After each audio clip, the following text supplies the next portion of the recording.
आप देख रहे हैं इंडिया टाउन न्यूज, भारत की बात। नमस्कार, आप देख रहे हैं इंडिया टाउन न्यूज और मैं हूं आपके साथ मर्सी।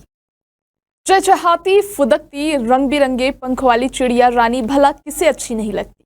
परिंदों के साथ तो इंसान का सदियों पुराना नाता रहा है। पक्षियों के साथ कई कहावतें जुड़ी है। ज्यादातर पक्षियों को हम बहुत ही शुभ मानते हैं। घर के मुंडेर पर पक्षियों के चहकने को लेकर कई मान्यताएं भी है। सैकड़ों गीत और कविताओं की रचना पक्षियों पर ही की गई है, लेकिन बढ़ते प्रदूषण, कीटनाशकों के अंधाधुंध उपयोग और मनुष्य के मांस प्रेम ने दर्जनों प्रजातियों की पक्षियों का अस्तित्व ही मिटा दिया है। कभी जो गौरैया हमारे आंगन पर झुंड में फुदकते नजर आते थे, आज उनके दर्शन तक दुर्लभ हो गए हैं। ऐसे निराशा भरे माहौल के बीच एक ऐसी तस्वीर सामने आई है जो हमारी मरती उम्मीद में जान फूंकनी सी लगती। इस देश में कुछ शख्स अभी भी ऐसे हैं जो परिंदों से दीवानगी की हद तक मोहब्बत करते हैं। आज हम आपको एक ऐसे ही शख्स की दास्तां सुनाने जा रहे हैं जिन्होंने पक्षियों का अनूठा संसार बसा लिया है, जिसने परिंदों के लिए शानदार घरौंदा तैयार रख दिया है। दाना, पानी और उनके पसंद के फल वाले पेड़ भी लगा दिए हैं। देखिए ये रिपोर्ट।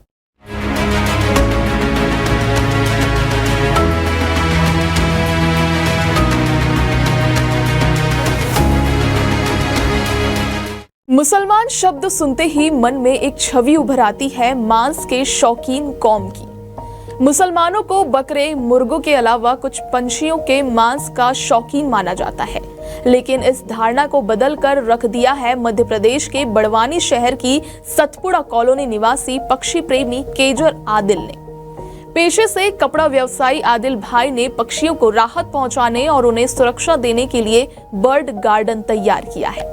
6 साल पहले शहर की सतपुड़ा कॉलोनी में खाली पड़े मैदान पर पक्षियों को गर्मी से राहत देने के उद्देश्य से बर्ड गार्डन का निर्माण किया गया था। अब पौधे बड़े होने पर कॉलोनी में हरियाली छाने के साथ वहां पंछियों का जमावड़ा भी लगा रहता है, जिससे लोगों को आनंद की अनुभूति हो रही है। इससे सीख लेकर पक्षी प्रेमी केजर आदिल ने वीरान पड़े बगीचे में पक्षियों के प्रति फल वाले पौधे लगाए हैं, ताकि भविष्य में पक्षियों को भोजन के लिए भटकना ना पड़े।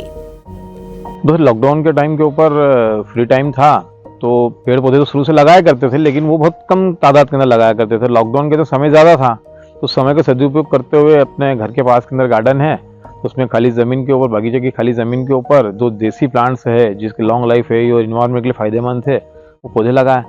फिर धीरे धीरे उनके बर्ड आना चालू हुई उसके ऊपर। तो फिर सोचा कि क्यों ना यार ऐसा गार्डन डेवलप किया जैसे बर्ड को और मतलब बर्ड ज़्यादा मूवमेंट करे, उसको फलों का भी काम हो जाए दाने के अलावा। तो फिर घर के पास में ऐसा गार्डन डेवलप किया जो पर्टिकुलर बर्ड्स को जो फल पसंद है वो सारे लगाए फल उसके अंदर। 100 से करीब ज़्यादा पौधे लगे उसके अंदर, जो सिर्फ चिड़ियाओं के मतलब फेवरेट फ्रूट्स है वो है, और उसका हम यूज नहीं करते। उसका जो भी थोड़ा बहुत आना चलो हुए वो बर्ड उसका ये सेवन करती है।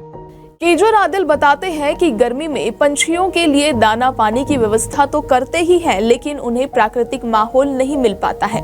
इसके लिए बर्ड गार्डन बनाया गया था, जिसमें पौधे लगाकर पंछियों के लिए सकोरे और दाने की व्यवस्था की गई थी।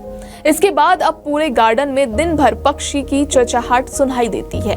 इससे लोगों को प्राकृतिक माहौल मिलता है। इसी से प्रेरित होकर कॉलोनी में वीरान पड़े बगीचे पर पक्षियों के प्रति फलों वाले पौधे लगाए गए हैं, ताकि उन्हें कहीं जाने की जरूरत ना हो, साथ ही उन्हें प्राकृतिक प्रेम और माहौल भी मिल सके।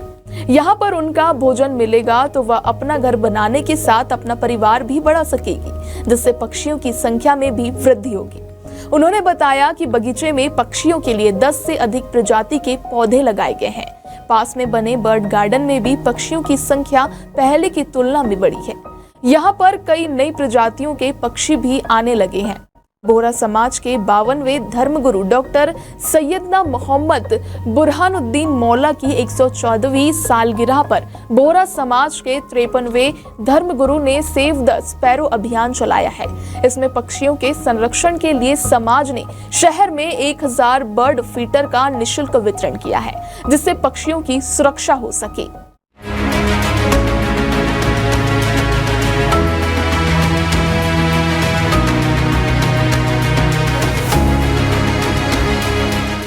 बोहरा समाज का सेव द स्पैरो अभियान और केजर आदिल भाई द्वारा परिंदों के संरक्षण के लिए की गई पहल काबिले तारीफ है।